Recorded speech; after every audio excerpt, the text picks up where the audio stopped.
Dios les bendiga a todos. Vamos a abrir nuestras Biblias. ¿En qué libro estamos estudiando? Esdras. Capítulo 7. Esdras capítulo 7.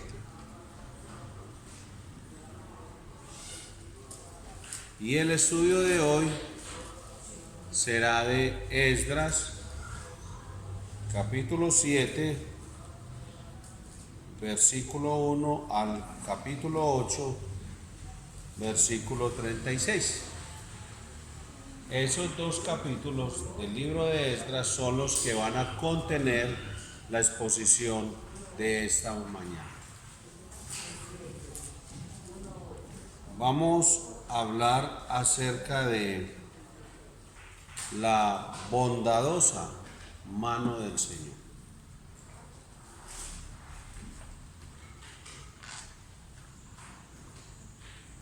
Vamos a Dios en oración. Vamos a darle gracias en esta hora. Amado Padre Celestial, háblanos en esta mañana. Habla a nuestras vidas, a nuestro corazón. Te pedimos que en el nombre de Jesús nos permitas ver por tu palabra lo que necesitamos como iglesia para ser edificados, para ser consolados, para ser confrontados, Señor. Necesitamos tu palabra, oh Dios, para poder ver en ella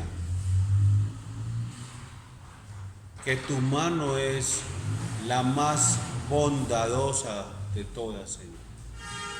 Que nosotros estamos bajo esa mano ahora mismo, Dios. Y por eso te damos gracias porque de forma sobrenatural, infinitamente sabia y amorosa, preparas el mensaje que nosotros todos necesitamos escuchar. El que necesitamos como individuos y como iglesia. Y ahora, Señor, nos disponemos en el nombre de Jesús y te pedimos que seas propicio a nosotros, pecadores, Señor.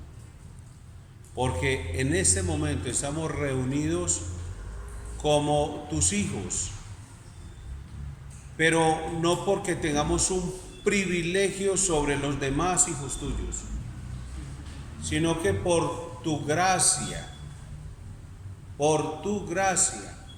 estamos aquí. Necesitamos de tu gracia cada mañana para levantarnos, venir a la iglesia. Necesitamos tu gracia cada día para leer tu palabra y deleitarnos en ella.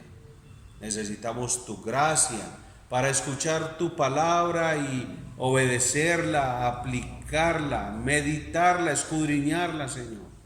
Necesitamos tu gracia para cada uno de los momentos de nuestra vida, Señor. Ahora, Padre, háblanos por tu Hijo Jesucristo. Amén, Señor. Amén. Vamos a hablar, como dice el texto, que lo vamos a ver varias veces. El texto bíblico en Esdras capítulo 7 y 8, hablaremos sobre la mano de Dios, la mano más bondadosa. Y una mano bondadosa es una mano amiga que ayuda a quien está en necesidad. Es la mano que apoya, que sirve a otros sin esperar nada a cambio. Y es esa mano que procura hacer la vida nuestra más tranquila. Yo hago el ejercicio frente a esta afirmación? Sí, yo doy una mano bondadosa al otro. Es parte pues del ejercicio que hacemos en este momento. En muchas áreas de nuestra vida podemos decir que somos inútiles o no somos tan capacitados o tan competentes, pero sí tenemos que agradecer que Dios en su bondad provee para nosotros personas que nos ayudan, que nos dan una mano bondadosa cuando necesitamos esa ayuda. Todos necesitamos que, como dice la frase, que nos den una mano en algún momento.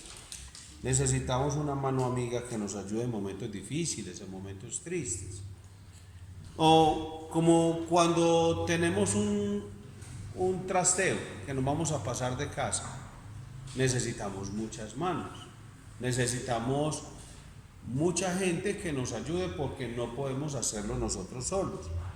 Que obviamente hay quien nos ayuda a subir las cositas al camión, a instalar las cosas en la nueva casa, a desinstalar las cosas de la casa anterior.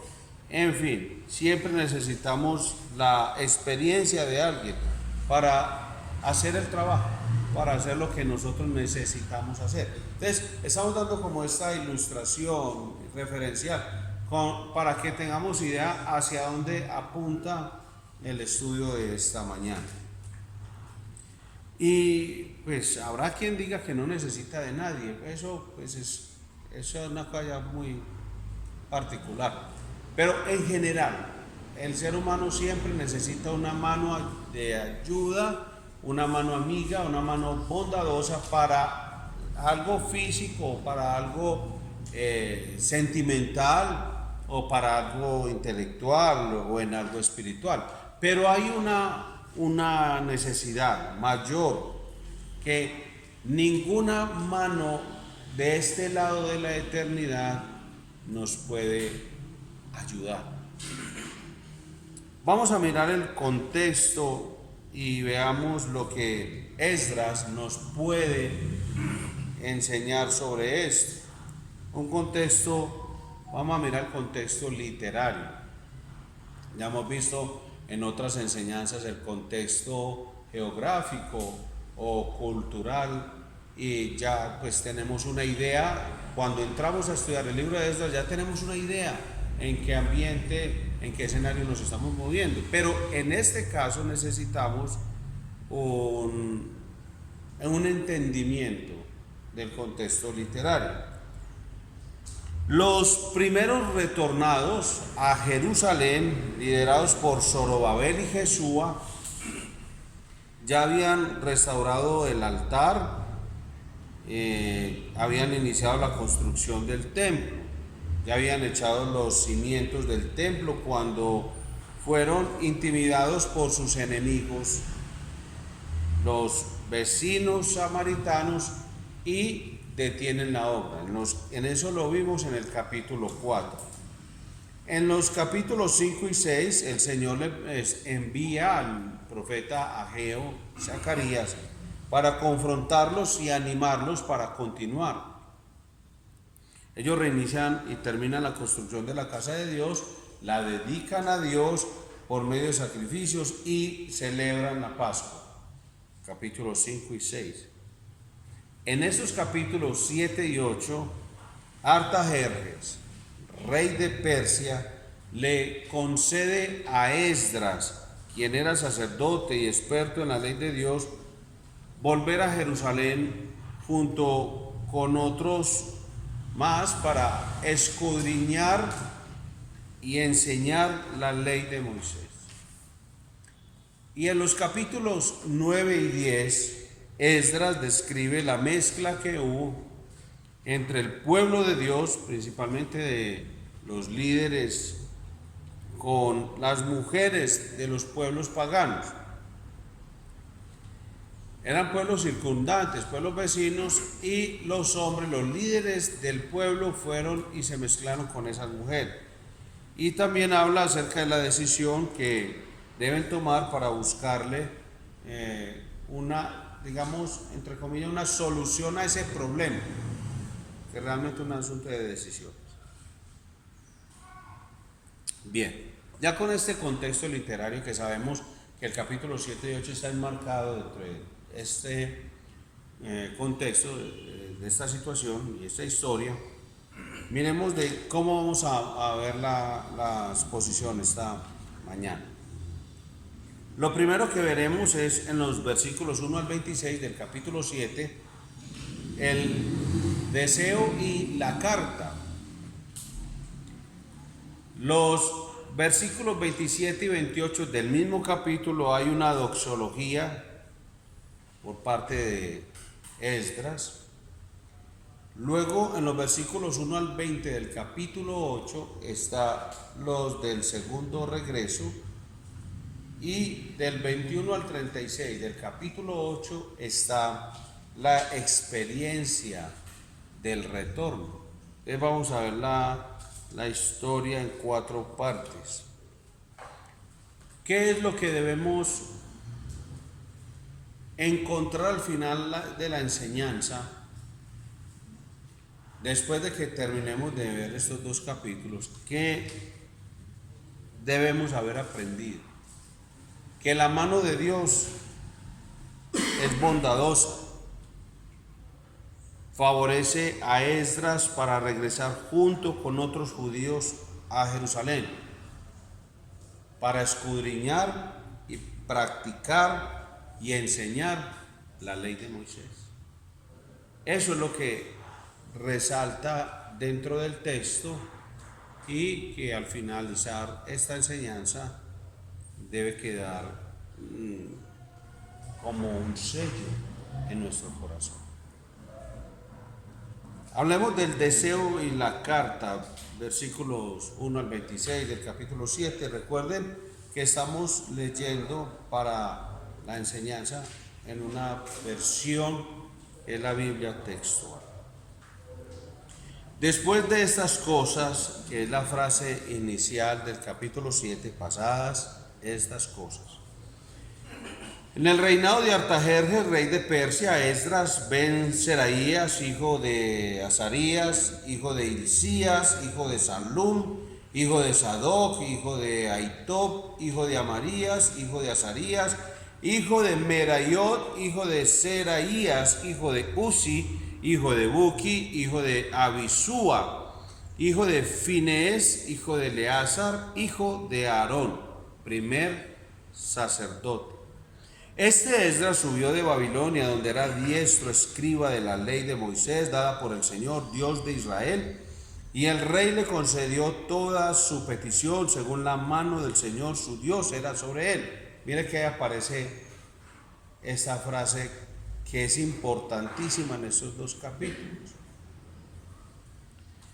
El rey concedió toda su petición según la mano del Señor. Versículo 7. En el año 7º, el rey Artajerjes, también subieron a Jerusalén algunos de los hijos de Israel, y de los sacerdotes y levitas, y de los cantores y porteros, y de los netineos, y en el mes 5º del año 7º del rey llegó a Jerusalén.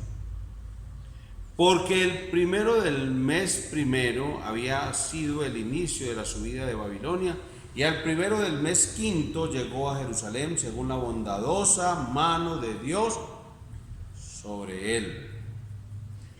Por cuanto, subraya ahí, ya hemos leído 2 veces la mano del Señor sobre él, y aquí dice, por cuanto Esdras había determinado en su corazón escudriñar la ley del Señor y practicarla y enseñar en Israel y sus estatutos y preceptos. Versículo 11. Este es el texto de la carta que el rey Artajerjes dio al sacerdote Esdras, escriba erudito de los mandamientos del Señor y de los estatutos acerca del rey. 12. Artajerjes, rey de reyes, al sacerdote Esdras, escriba erudito de la ley del Dios de los cielos, paz completa. Y ahora, por mí es dado decreto para que todo aquel del pueblo de Israel y sus sacerdotes y levitas que quieran ir contigo a Jerusalén, que vayan.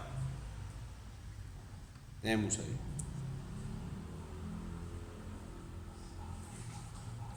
En los capítulos anteriores que estábamos estudiando, o sea, hace 8 días, estábamos en Jerusalén. Hoy en estos capítulos retornamos ¿a dónde? A Babilonia, donde se da la carta. Esdras es el autor de este libro y también del libro de Nehemías. Aparece por fin Esdras en escena. Hay una cosa muy importante. Hay unos estudiosos, teólogos de la Biblia que están hablando acerca de una editorial que ha sido una reconocida editorial cristiana, y es editorial CLI. Y en esa editorial está manejando un lenguaje, hemos aprendido, de teólogos liberales. O sea, son los teólogos que dicen, por ejemplo, que el Génesis realmente es más como una fábula y un cuento. Los teólogos liberales dicen que la multiplicación de los panes y los peces no se dieron, sino que realmente lo que ocurrió fue que la gente toda sacó sus loncheras y todos compartieron entre sí, que milagros no existieron, y en fin, todo ese tipo de cosas es lo que afirman teólogos liberales, y ya está inundado esta editorial. No estoy diciendo que todos los libros de esa editorial sean malos, sino que ahora están figurando, y cosas como que Esdras realmente no escribió el libro de Esdras, sino que fueron autores, gente que escribieron, recopilaron, y realmente la Biblia no es la Biblia. No toda la Biblia es inspirada, es lo que dicen ellos, pues, ojo, es lo que dicen esos señores, no lo que nosotros creemos. Ellos afirman que no toda la Biblia es inspirada y que solamente algunos pasajes son inspirados, porque los otros son rellenos que meten algunos autores. Bien, en fin, no me voy a quedar en eso, pues, solamente quería hacer esa aclaración, porque Esdras es el autor de este libro y también del libro de Nehemías, y solo hasta este momento aparece en escena como en tercera persona. Eso es muy importante. Recordemos que ya habían pasado 60 años desde que Zorobabel lideró el primer retorno de los exiliados para construir el templo del Señor. Es durante ese periodo de tiempo que se dan los eventos de otro libro de la Biblia, Esther. Todo eso ocurre dentro de este periodo de tiempo. O sea que mientras aquí se dan 4 capítulos, hay un libro completo que está ocurriendo toda una historia de Esther, Mardoqueo, Artajerjes, Amán, los decretos, la defensa de los judíos. Es una cosa impresionante, ¿cierto? Cómo Dios ordena todas las cosas. Bien. En este pasaje, ¿cómo empieza el texto? Versículo 1 del capítulo 7. ¿Cómo dice? Pasadas estas cosas, después de estas cosas, es decir, ¿después de qué? Recuerde que retornamos a Babilonia en cuanto a la historia, pero ¿estaban dónde? Después del primer retorno. Después de esas cosas, el primer retorno de los judíos, de la restauración del altar, después de la reconstrucción del templo del Señor en Jerusalén. Después de estas cosas, Esdras, como vemos hablando en tercera persona, se describe a sí mismo y narra los acontecimientos del segundo retorno, que fue liderado por él y que tuvo lugar durante el reinado de Artajerjes. Esdras registra su genealogía. ¿Para qué? Para que sus lectores, su audiencia, sepa que él viene de la línea sacerdotal de Aarón.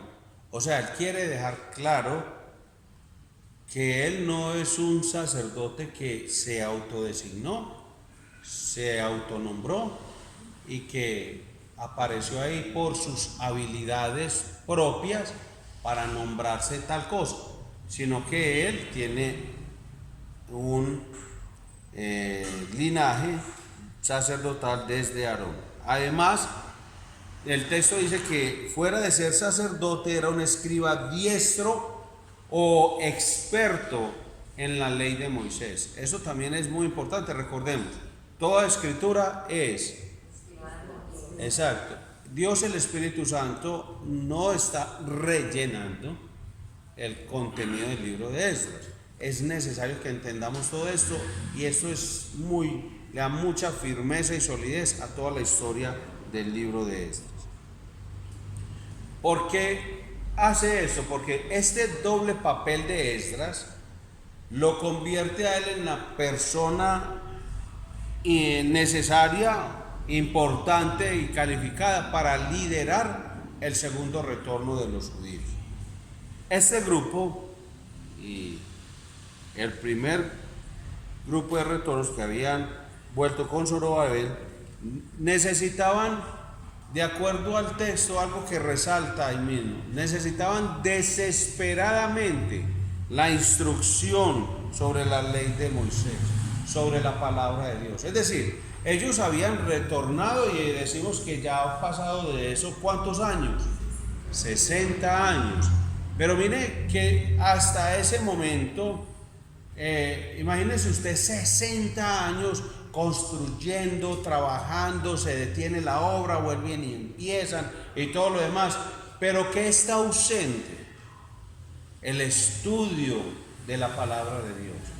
Es que podemos volver a abrir las iglesias, pero si la iglesia no vuelve a abrir para estudiar la palabra de Dios, para adorar a Dios, no se ha hecho absolutamente nada.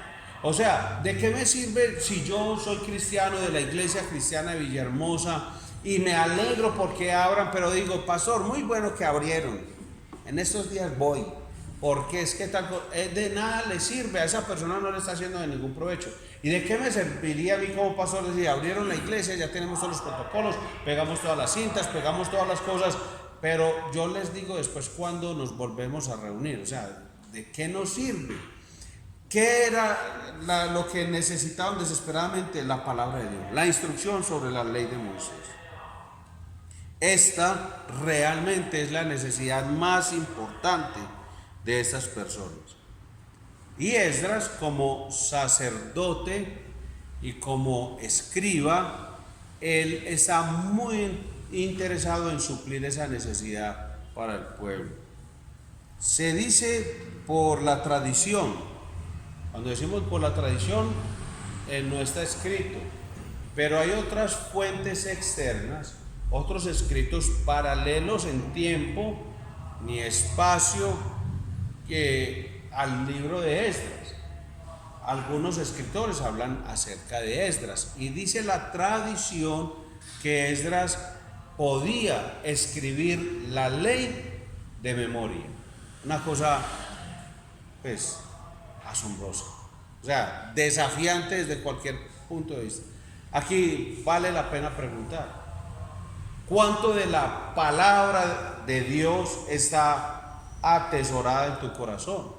Todos nosotros decimos, pastor, es que yo soy de tan mala memoria. Yo le pregunto el teléfono en la casa, ¿ya lo sabe? Sí. El teléfono de su tía, también. ¿Sabe dónde vive? Sí. ¿Usted sabe cuándo trabajó? Sí. ¿Desde cuándo hasta cuándo? Sí. O sea, sabe un montón de cosas. Lo que pasa es que usted ha puesto su memoria al servicio de otras cosas. Ahora es tiempo de que la ponga al servicio del Dios Santísimo y empiece a ejercitar la memoria, y dejemos de excusarnos en el hecho de que es que yo tengo muy mala memoria, pero solo tengo mala memoria para memorizar la palabra de Dios.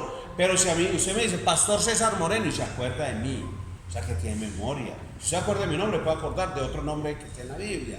Entonces usted sí puede. Lo que pasa es que ¿qué tiene que hacer? Empezar a disciplinar, a cultivar la disciplina de memorizar las escrituras. Y ahí cerramos el paréntesis sobre esto. Él contaba, de acuerdo al texto, con la confianza del rey, y le permitió que ese deseo el de Esdras fuera atendido. ¿Cuál era el deseo de Esdras?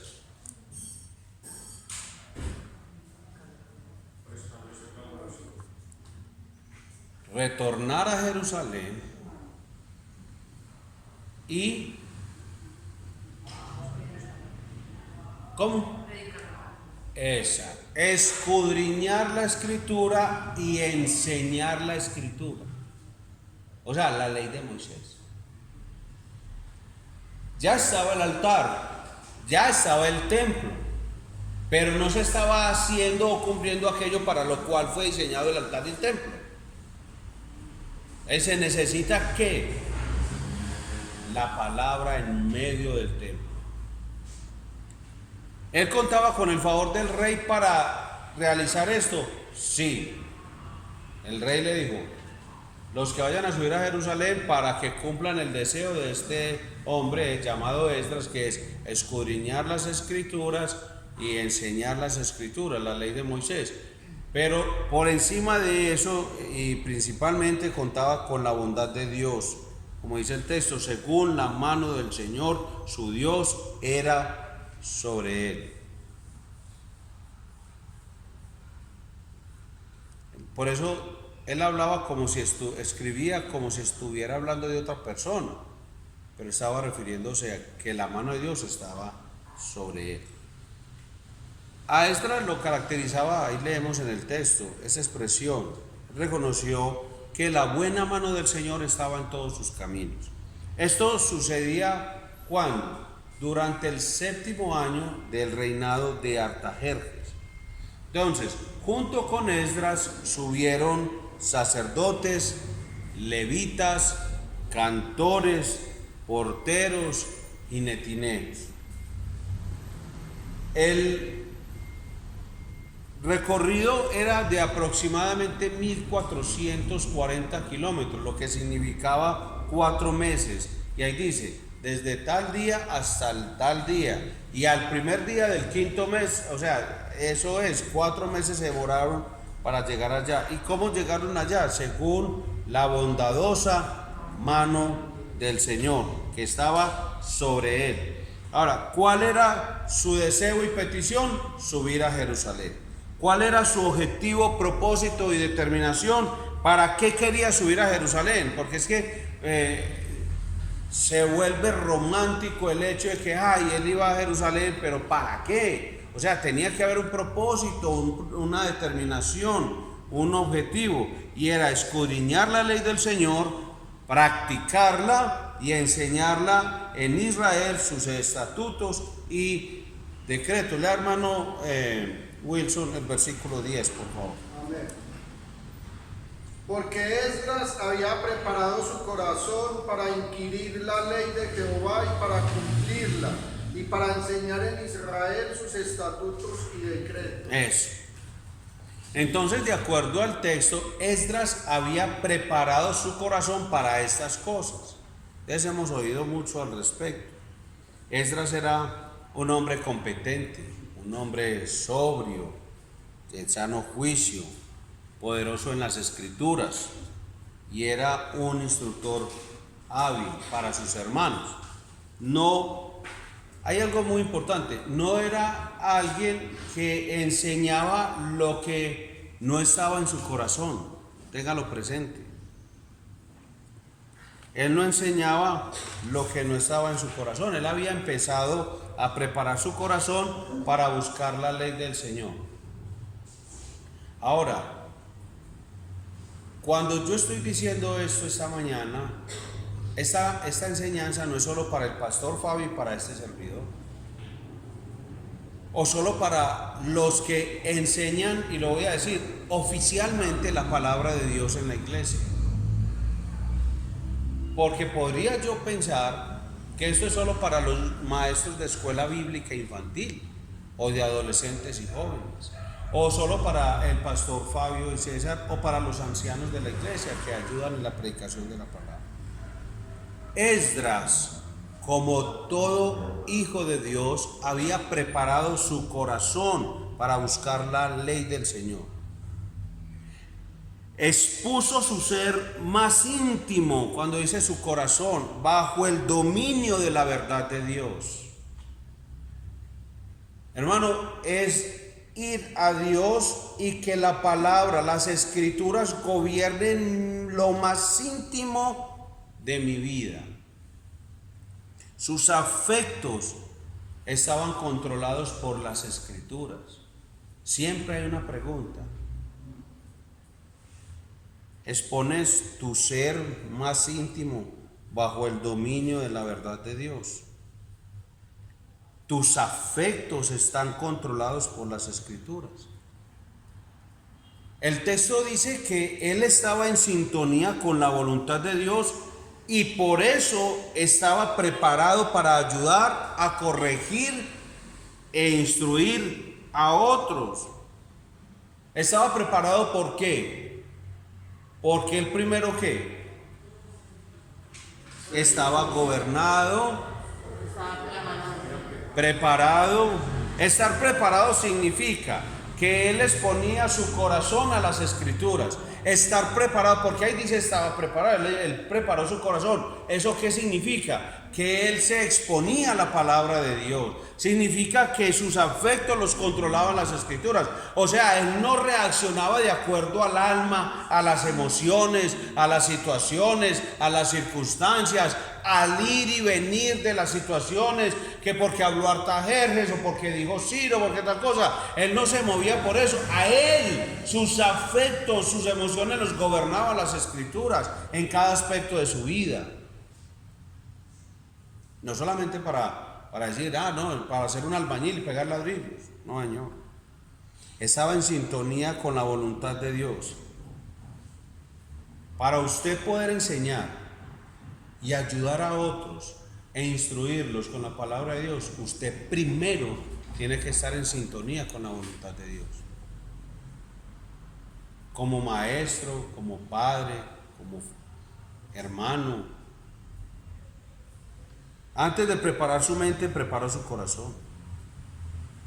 Aunque en el contexto bíblico, realmente quien preparó su corazón fue Dios. ¿Cómo preparó Dios el corazón de Esdras? Cuando Esdras se expone ¿a qué? A la palabra, a las Escrituras. O sea, cuando yo me expongo a la palabra, Dios está preparando mi corazón. ¿Para qué lo está preparando? Para que yo esté alineado con su voluntad. ¿Para qué está preparando mi corazón? Para que mi ser más íntimo esté bajo el dominio de la verdad de Dios. ¿Cómo prepara Dios mi corazón cuando yo me expongo a las Escrituras?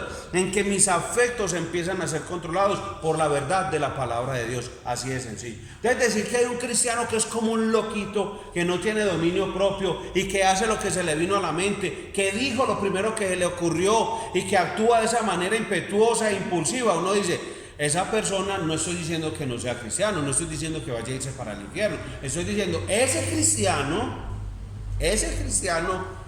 no se ha expuesto a las Escrituras, porque cuando yo me expongo a las Escrituras, Dios prepara mi corazón para que yo pueda ser de utilidad a otros. ¿O usted para qué cree que está en el reino de Dios? Si no es para ser útil en el reino. Es decir, yo voy a servirle a Dios en su reino. O sea, yo estoy en mi casa y estoy siendo... O cuando yo salgo de aquí dejo de ser del reino de Dios. Yo llego a mi casa y sigo siendo del reino de Dios. Y en mi casa como alguien que sirve al reino de Dios, entonces tengo que ser útil a ese reino y por eso tengo que actuar en consecuencia y consistentemente con lo que es la verdad de las Escrituras. No es que yo llego allá y entonces aquí soy controlado, mesurado, diligente, servicial, amoroso, compasivo, tierno, bondadoso, benevolente, pero salgo de aquí y adiós mío, me quito el manto, lo dejo en la iglesia y vuelvo a ser el mismo mañiño y a todo el mundo lo grito, a todo el mundo lo insulto, peleo con toda la gente, no tengo dominio propio ni en mis emociones, ni en mi comer, ni en mi hablar, ni en mi dormir, ni en nada, no controlo nada y soy impulsivo e impetuoso. Hijo, ¿usted qué? Porque yo tengo que seguir siendo, porque soy, es que la palabra lo dice, lo que hago es por lo que soy, y lo que soy determina lo que hago. Ese es Dios quien prepara nuestro corazón cuando lo exponemos a la verdad de las Escrituras. Y mucho más que aprender la mente y la voluntad de Dios, se comprometió a practicar el conocimiento adquirido desde un corazón ya preparado. Eso es nuestra vida en Dios. O sea que Esdras no predicó algo que no estaba viviendo. Esdras no predicó algo que no estaba viviendo. Usted se imagina entonces, si yo tengo una vida donde ya voy por mi 6º matrimonio y digo, vamos a tener un curso matrimonial, ¿quién se le inscribía a eso? Es como si usted fuera a dar clases de conducción y todo el mundo sabe que usted ha chocado 10 carros. Dicen, no, qué maestro.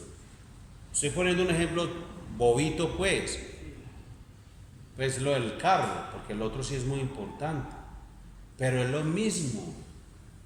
No significa que yo sea perfecto en todos mis actos, pero sí debo preparar mi corazón, que exponerme a las Escrituras para que Dios me gobierne por medio de su palabra, porque yo no puedo enseñar nada de lo que yo no esté viviendo. Yo no puedo ir y llevar a la gente más allá donde yo no haya ido. Una de las razones por las que hay como tanta confusión y duda de las personas, tan poco impacto, y si hay una palabra que, como dijéramos, pero sin que la dañemos, hombre, es que nosotros somos muy torcidos, en serio, todos lo dañamos. Pero ¿por qué la enseñanza de la iglesia, no estoy hablando desde el púlpito meramente, aunque también es así?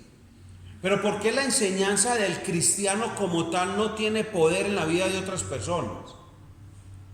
¿Por qué cuando yo voy y le enseño a un joven y le digo, joven, sé para Cristo, joven, vive para Cristo, joven, únete a Cristo, joven? Entonces él dice, sí, claro.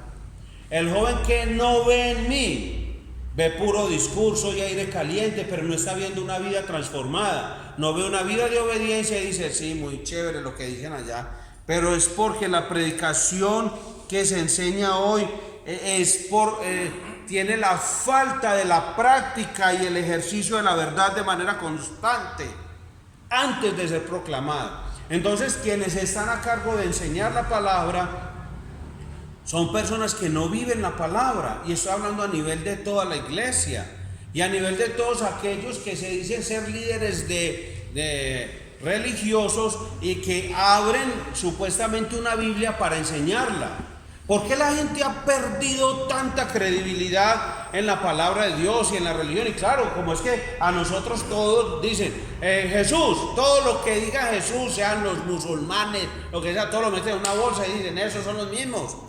Y entonces miran a todos sus líderes y por 1 o 2 o 3 o 1000 o miles de millones de líderes, por causa de ellos van a unificar y dicen todos son iguales. Pero es precisamente eso, al cristianismo no le creen porque hay una falta de práctica y de ejercicio de la verdad de manera constante antes de proclamarla. Entonces la gente me ve a mí disfrutando del chistecito verde y del chistecito, los diferentes tonos de verdes y todas esas cosas con mis amigos, y después le digo, no, pero ¿sabes qué? Si Dios quiere. ¿Cómo que si Dios quiere? Te reís del chiste, sos vulgar igual, y te reís del chiste guache, sos igual de participativo, y tal cosa, y después hablas de Dios. ¿Cómo haces, hombre? ¿Cierto? Entonces la gente está diciendo, estás enseñando y estás proclamando algo en lo que no tenés una práctica y un ejercicio práctico de esa verdad de la palabra de Dios. Por eso hay tan poco poder en gran parte de la predicación y la enseñanza de hoy.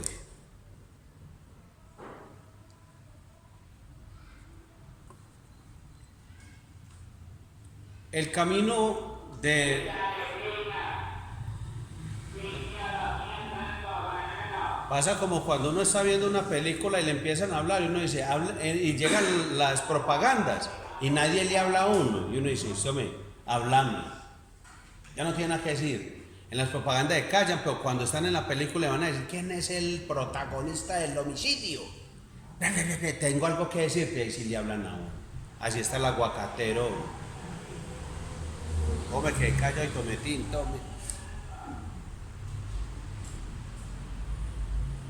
El camino de la bendición, de acuerdo a Santiago capítulo 1, es ser hacedores.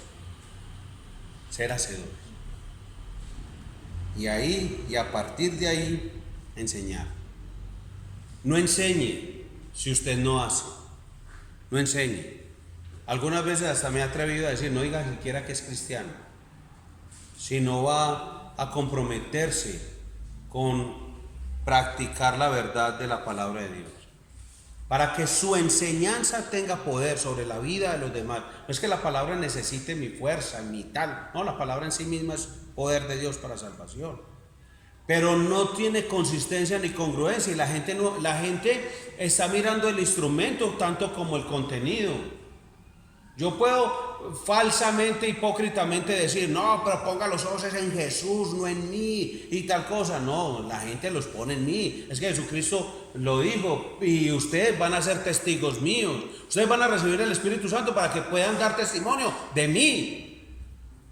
¿De qué van a testificar? ¿A quién van a ver? A mí. ¿De qué hablaba Pablo, Pedro, Juan, los discípulos en la iglesia naciente? ¿Qué hacían? Predicaban a Jesucristo y a ese resucitado. Pero esa predicación era consistente con una vida que se sometía a la verdad de la palabra de Dios. Eso era Esdras. No predicó la verdad que no estaba viviendo. Lucas escribe acerca de Jesús en Hechos capítulo 1, versículo 1, de todo lo que Jesús comenzó a hacer y a enseñar. Lo que Jesús enseñaba era lo que él hacía. ¿Usted se imagina si Jesús solo mandara y no hiciera nada de lo que él mandaba? Por eso lo que él dice, amarás al Señor tu Dios con todo tu corazón, con toda tu mente, con toda tu alma, con todas tus fuerzas. El primero que tiene que amar al Dios del que él mismo está hablando es él, porque si no, él sería en sí mismo una contradicción. Esdras fue un hombre modelo sobre esto. Se comprometió a hacer lo que estaba escrito y luego enseñar en Israel sus estatutos y preceptos. Entonces, antes de ir a enseñar, sea y haga. Antes.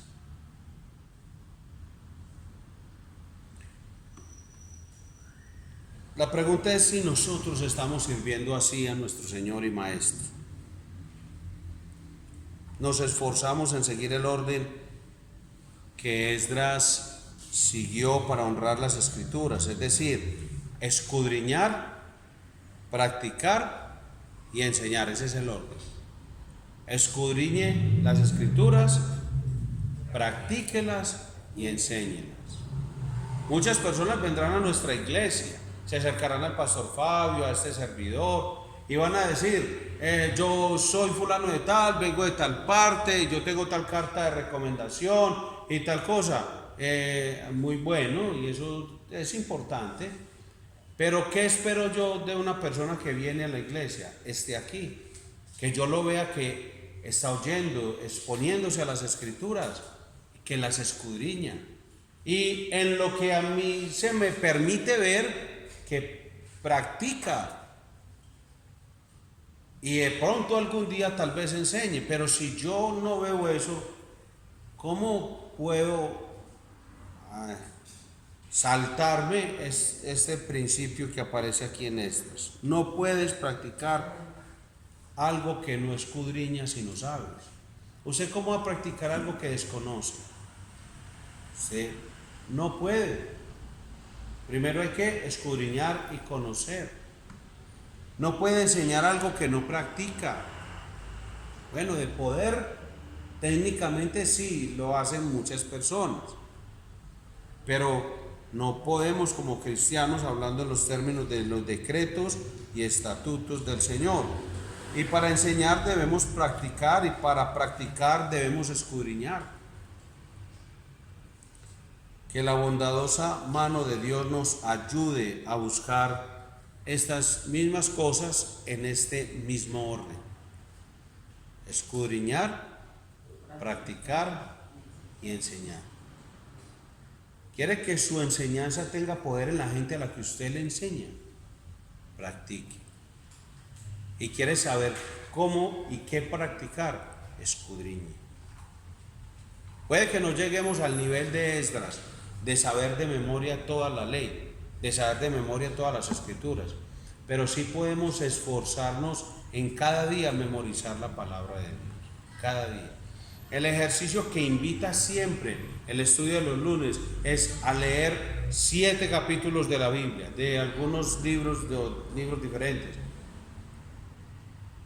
y a memorizar 1 o 2 versículos cada 8 días. Pero ni eso a veces hacemos, ni eso. Miremos la doxología en los versículos 27 y 28.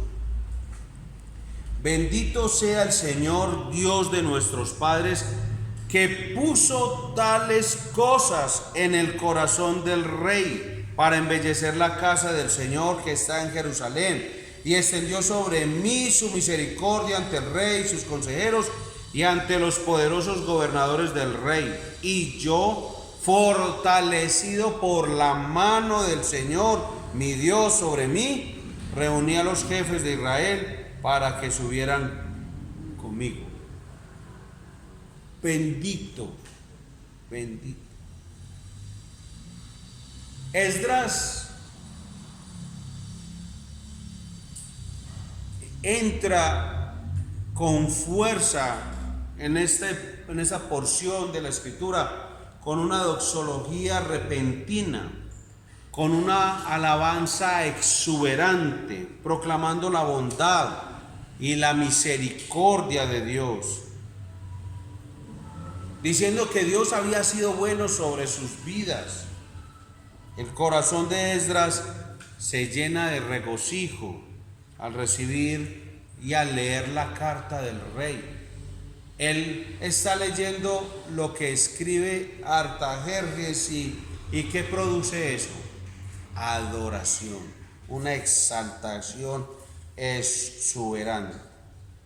Reconoció que era un rey más grande el que había movido a Artajerjes a favorecer a su pueblo, que era alguien que estaba por encima de aquel que se nombraba a sí mismo como el rey de reyes. Artajerjes escribe de sí mismo y así se nombra, y Esdras dice, pero por encima del rey de reyes sobre la tierra está un rey más grande que controla el corazón de todos los hombres. Proverbios 21:1 dice, como los repartimientos de las aguas, así el corazón del rey está en la mano del Señor, a todo lo que quiere lo inclina. Así el acto de gracia del rey produce acción de gracias y gozo en el corazón de su siervo. Aquí una vez más Esdras habla de la mano de Dios. Era un hombre que sabía que detrás de todo lo que pasaba a su favor y para el favor de su pueblo estaba la bondad de Dios sobre todos ellos.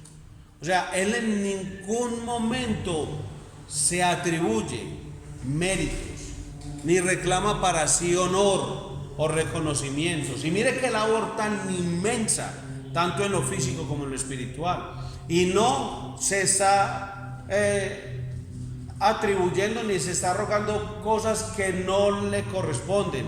Él todo el tiempo está diciendo la bondad de la mano de Dios, la mano misericordiosa de Dios que está sobre mí. O sea, si hay algo a favor mío, es la mano de Dios. Si hay algo a favor de su pueblo, es la bondadosa mano de Dios.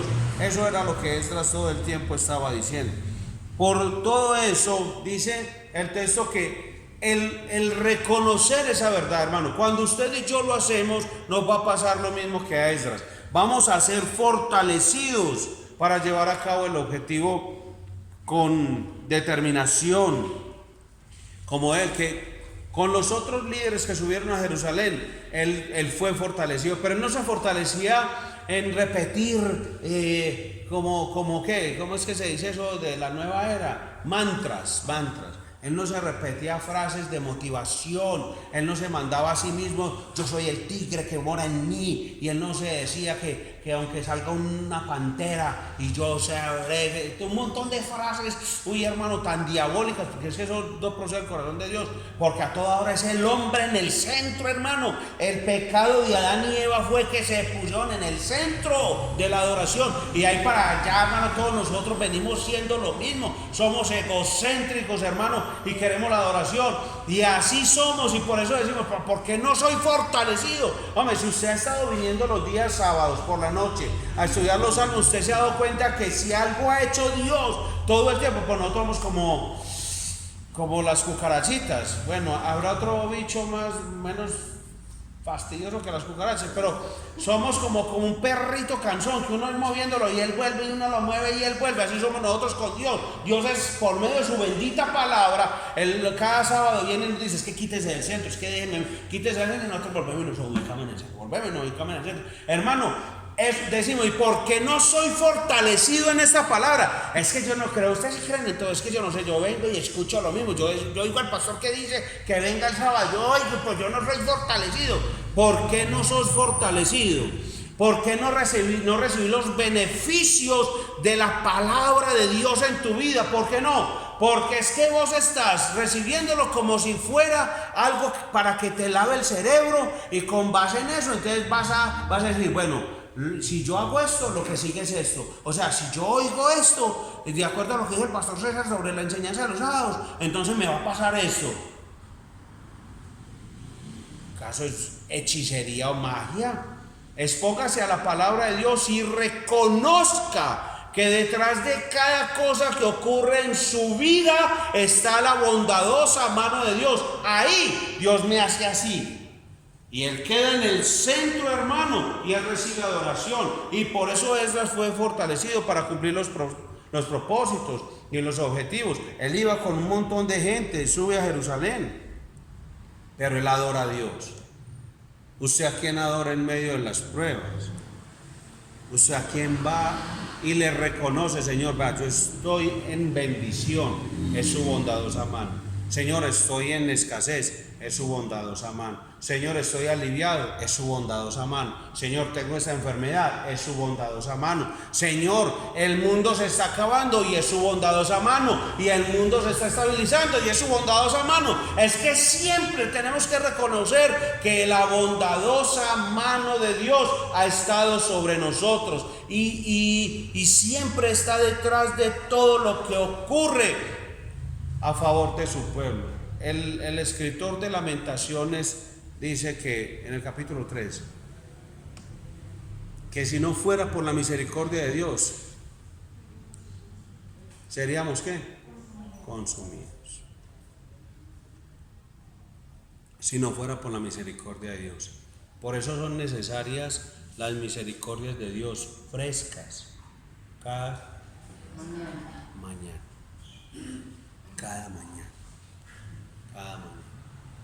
Entonces, si es la misericordia de Dios sobre mi vida hoy, ¿cómo no ver que detrás de todo lo que está ocurriendo es la bondadosa mano de Dios? Ahora, hablemos del segundo regreso, versículos 1 al 20 del capítulo 8. Y dice, versículo 1, y estos son las cabezas de las casas paternas y la genealogía de los que subieron conmigo desde Babilonia en el reinado de el rey Artajerjes.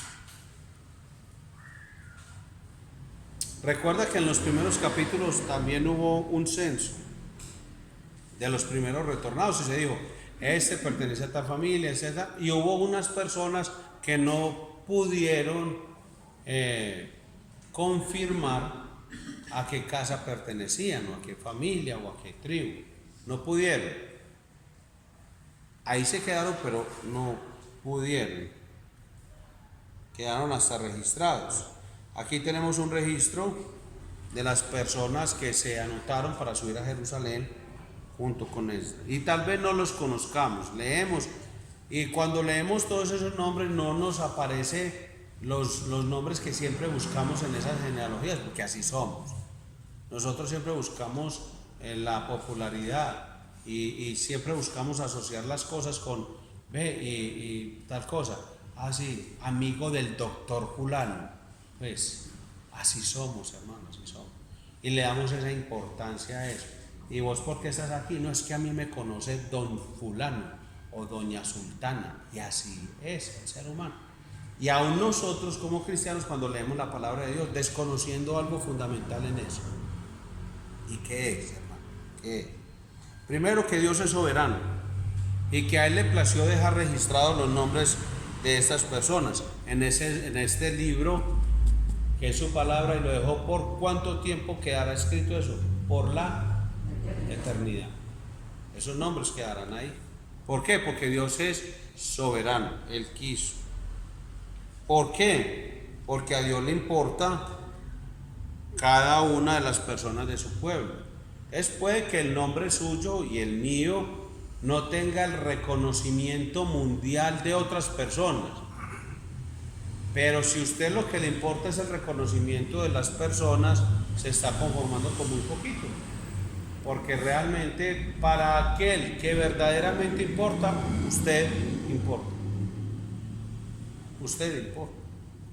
Es un Dios que cuida. Dios es un Dios que cuida y protege a los suyos.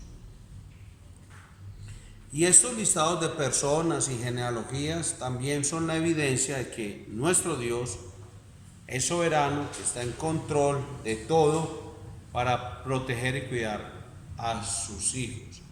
Es una muestra de su fidelidad, de que Él ha dicho, los voy a cuidar, y ahí está la lista de los que he cuidado. O sea, es un registro legal, un documento legal, donde usted puede ir y leer cuáles familias, casas y personas fueron las que entraron a Jerusalén, porque Dios los guardó esas familias y hasta Jerusalén llegaron conforme a lo que Él había dicho. 15, versículo 15, y los reuní junto al río que corre hacia Jaba, y acampamos allí 3 días, y pasé revista al pueblo y a los sacerdotes, pero no encontré allí a los hijos de Leví. Cuando Esdras supervisó todo ese listado de personas que venían, se percató de que no había ninguno de los levitas, y eso era un problema, porque los levitas fueron designados para servir en el templo, y los que él lee, ahí no los encuentra y no aparece en el texto, y dice que no estaban los que deberían servir en el templo y los designados para servir, y era un problema verdaderamente serio. Los netineos fueron establecidos por David para ayudar a los levitas.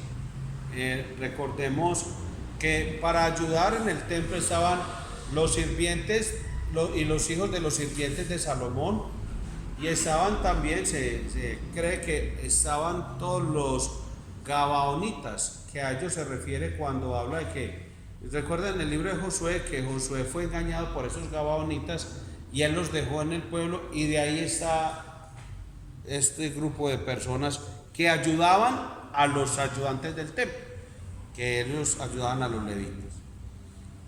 Esdras, de acuerdo al texto, está preocupado por esta situación porque no tenía a nadie calificado para servir en el templo.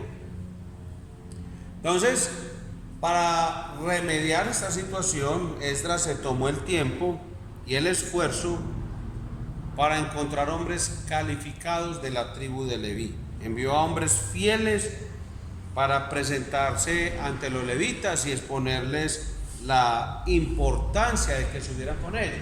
Entonces va y le dice, es que ustedes tienen que subir, porque si ustedes son los que van a servir en el templo. Y bueno, los estamos esperando. Es que ustedes los nombró Dios, no los nombré yo, ni ningún rey humano, los nombró fue el Señor. Otros podrían haber estado tentados a salirse por la fácil, práctica, de manera práctica y rápida, y bueno,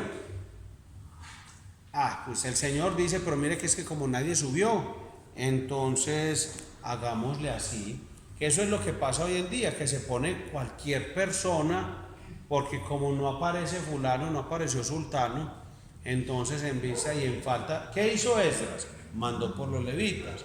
Les digo, ustedes van a ir, pero no escogió a cualquiera, no cogió, hey pelado, vaya y les dice que no, buscó hombres fieles, idóneos. O sea, cuando fueron delante de los levitas, fueron personas en nombre de Esdras. Y cuando algunos los levitas veían, viene don fulano de tal, don perano, don sultano, ¿cierto? No se mandó a cualquiera, sino que fueron hombres fieles y le dijeron, los necesitamos, ustedes tienen que considerar la importancia de estar allá. Y cuando fueron, los confrontaron con la verdad de que ellos eran los que Dios había nombrado. Así que, hermano, pues podemos salirnos por la fácil de que, pues como no hay quien, entonces pongamos a cualquiera. Entonces, como no hay grupo de alabanza, entonces traigamos a 2 músicos, 2 merenderos de la esquina. Entonces, como no hay quien predique, entonces pongamos a cualquiera y que prediquen el culto, y vamos a poner a la hermana a que prediquen en el culto del domingo, porque es que como no hay hombres, Esdras no dijo, no hay hombres, no es eso, va por ellos, o prepárelos, pero si hay, es que si hay, o sea, a menos que se acabe, que mueran todos los hombres, pero mientras haya uno, ese hay que ponerlo, instruirlo y prepararlo. Pero Esdras no se fue por el lado, como Diana, yo voy a decirle a mi esposa, Diana, como estamos tú y yo solo en esto, mi hija le tocó ser la pastora. No es eso, no. Independiente, hay muchos hombres que pueden servir en la congregación y hombres idóneos, hermano. Esdras estaba decidido a obedecer las palabras de Dios en todas las cosas. Entonces él no se fue por el lado rápido. Al hermano Edwin le dijo, hermano, los que enseñan en la iglesia deben saber que no le están sirviendo a usted sino al Señor. Si entienden eso y entienden la importancia de servir al Señor y que el que los llamó fue el Señor, yo estoy tranquilo. Y porque el que entiende que ha sido llamado por el Señor no está toda hora haciendo inventarios y presupuestos a ver de cuánto tiempo, es que yo ya he dado 3 clases, es que porque me van a poner 4. No, usted dé clases, enseñe, priorice. Pero así nos toque 2, como le dije en estos días, hermano, así me toque a mí dar clases de escuela bíblica, la doy yo.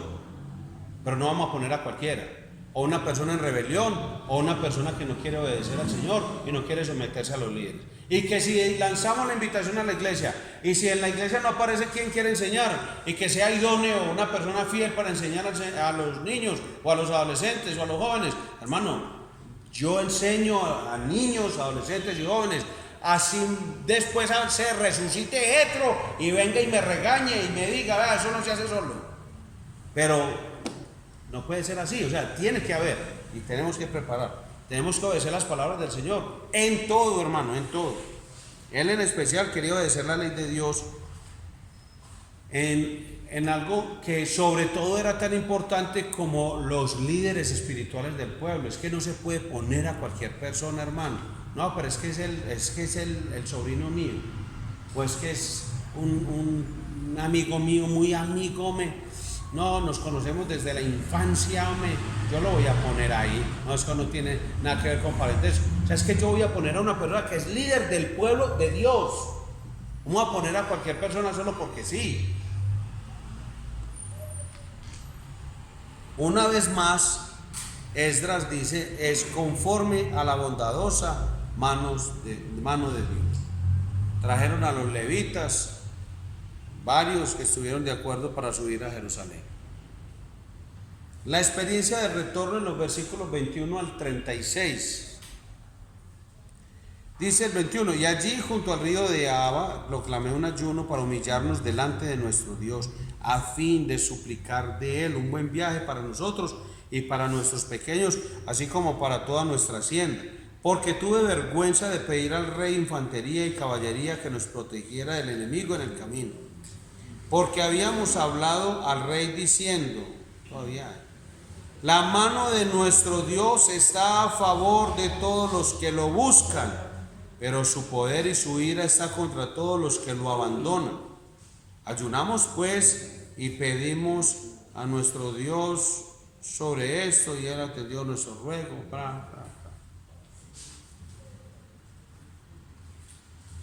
Mira lo que dice. Versículo 21 y 22. Ayuno para buscar el favor de Dios. Versículo 23.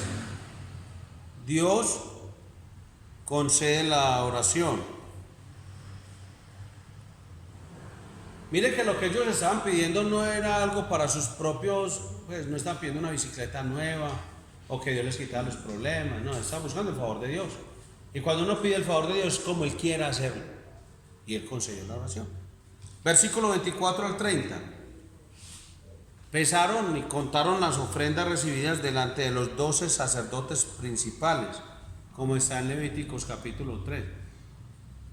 Ellos, no era Esdras como todo autoritario o autoritativo y todo hitlerianista. No, él delante de los 12 sacerdotes principales de cada una de las casas paternas contaron la ofrenda que se recibió. Versículos 31 y 32.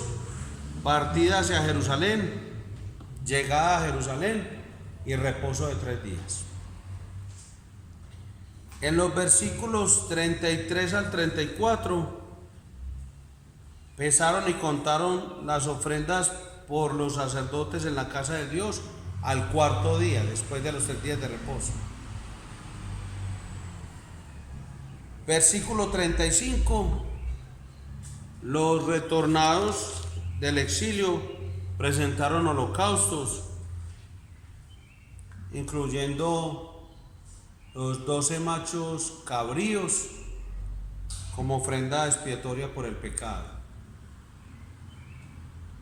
Y en el versículo 36, la entrega de los edictos del rey a los gobernantes de los pueblos vecinos.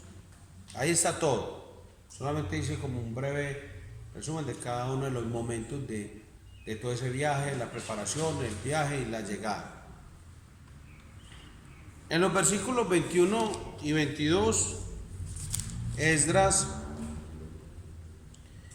está consciente de que el camino es largo y peligroso. Hay peligro de ladrones, de animales salvajes. Y esa es la razón por la que se proclama un ayuno a la orilla del río. Aún en Babilonia se exhorta al pueblo a que se humille delante de Dios y le supliquen por un camino próspero para nosotros, para nuestros pequeños y para nuestros bienes. Versículo 21. ¿Qué está diciéndonos eso?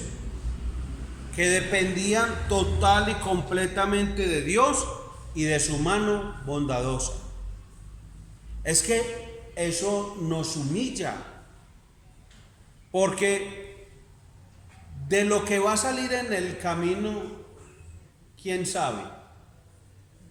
Dios. Y si hay animales salvajes y si van a salir, ¿quién sabe? Dios. Entonces, en ese nivel de humillación, como en el Salmo 121, yo digo, yo voy a salir. No sé qué me voy a encontrar. Usted hoy se levantó y sabía con lo que se iba a encontrar. Y sabe con lo que se va a encontrar en 1 hora o 2 horas. Usted no sabe. Pero lo que yo sí sé, en mi dependencia de Dios, es que Dios ya proveyó de su bondadosa mano para favorecerme en el camino, porque el camino siempre va a ser peligroso y largo. Pero Dios no está así sobre mí, aunque es una metáfora y un antropomorfismo. Cuando se habla de la mano de Dios, Dios no es así, como abriendo y cerrando la mano sobre mí. Como a ver, se paga cuando lo ve la mano abierta, porque así enseñan los de la prosperidad, usted sabía. que si usted no se le dieron las cosas fue que en ese momento Dios hizo así. Y si se le dieron fue porque Dios estaba así. Qué enseñanza tan perversa, hombre. O sea, mejor dicho, la culpa es suya. Y si yo tengo un jet privado, 600 camionetas, 3 edificios, un penthouse, 50 finjas, es porque la mano de Dios siempre ha estado abierta sobre mí. Pastor prosperidario, ¿a usted cómo le mantiene la mano abierta? Yo doy. Ahí siempre el sistema de plata. Y de un estilo de vida que usted no es capaz de llevar, pero que ellos llevan siempre en secreto, porque nadie los conoce.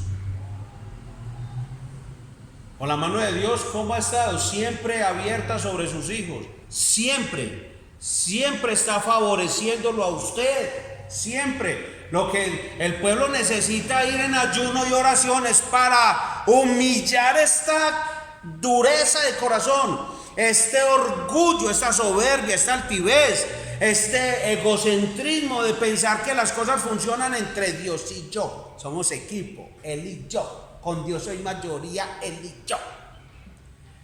Todo es por la bondadosa y soberana y poderosa mano de Dios actuando sobre mí. Yo tengo que moverme, tengo que hacer en lo que el ejercicio de mi responsabilidad me obliga. Pero siempre es Dios. Por eso ayunamos, por eso oramos. Por eso antes de cada predicación no oramos porque sea lo convencional. Siempre se ora antes de la predicación. No es que tenemos que orar porque el que nos va a hablar es Dios. Y dependemos de su bondadosa mano para que en su sabiduría, su poder, el poder de su palabra golpee esta carne y me humille.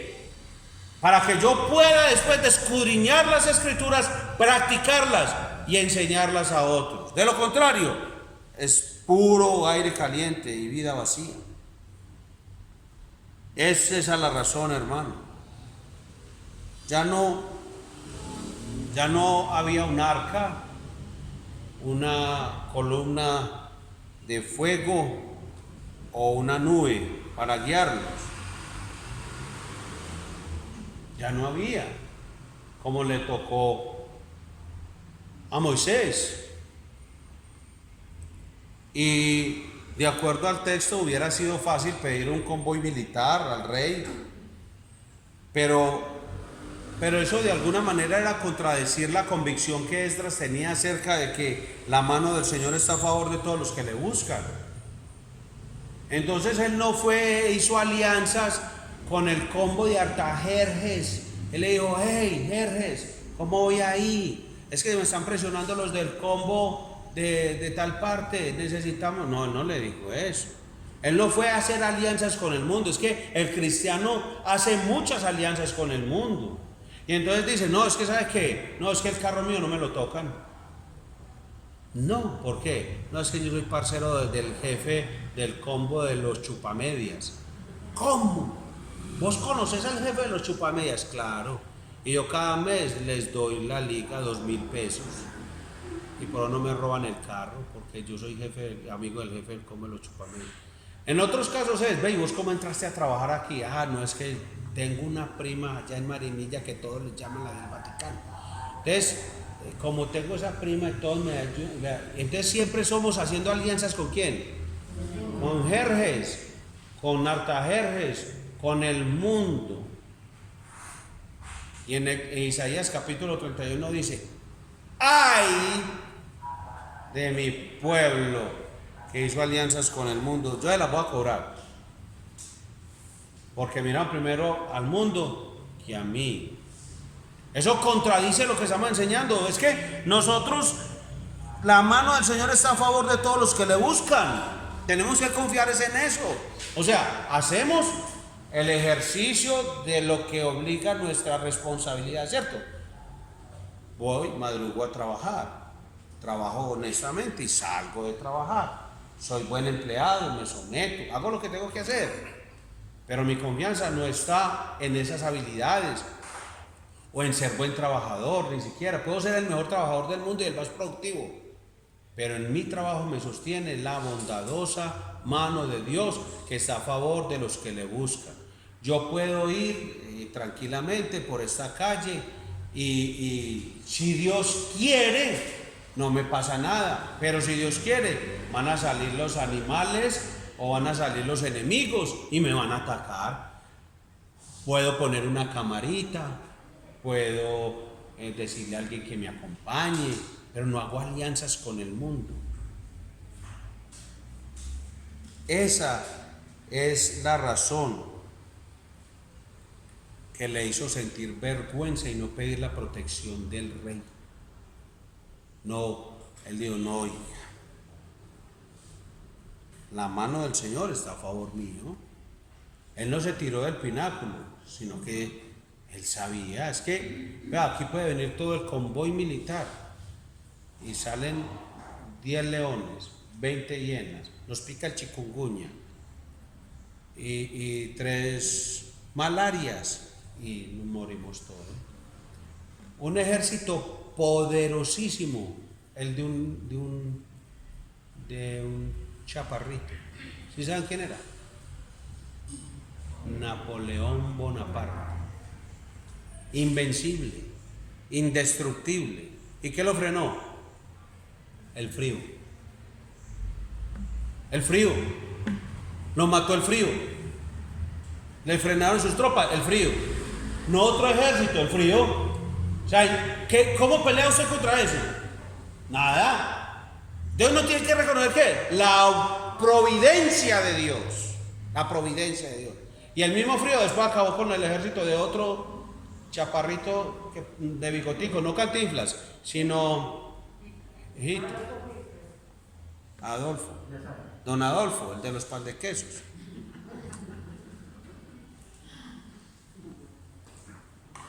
Eso es. Cuando el hombre, entonces por eso dice Esdras, es que puede venir todo el convoy militar de Artajerjes, pero si no es la bondadosa mano del Señor sobre nosotros, un frío, una helada, y nos dejó ahí todos tiesos y ahí quedamos todos. Mano, es una realidad que hoy muchos no sienten vergüenza como la sintió Esdras. Hay gente que hoy en día no le da vergüenza a eso. Porque decimos que somos cristianos y cantamos coros que uno se estremece o son conmovedores, son muy fuertes esos coros. Pero a la hora de vivir, ya no es Jehová, Dios de la creación, Él es Jehová, ya no es. Dios poderoso, ya no. Él es Dios fuerte, no acaba, no puede. No es que el coronavirus lo tiene así. Dios está así peleando contra el coronavirus. Dicen creer en Dios Todopoderoso y acuden al mundo para buscar ayuda, implementar ideas que atraigan a los jóvenes o a la gente para que no se congregan. Entonces, venga, Dios es fuerte y poderoso y Él llama. Empanadas gratis en el culto de las 8, empanadas gratis.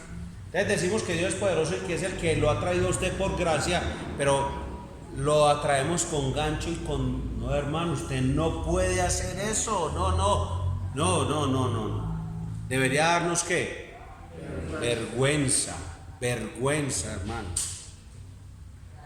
de intentar traer los jóvenes por medio de fiestas y cosas así para que se entretengan y hacerles unas superactividades, traer recreacionistas a rosquetín, a picardías y traerles unos brinquitos para que salten los jóvenes. Claro, eso está lleno de jóvenes. Oiga, la reunión de jóvenes de nosotros, ¿de cuánto? 200. Sí, y que les predican pues que están tan entusiasmados con la palabra. No les predicamos.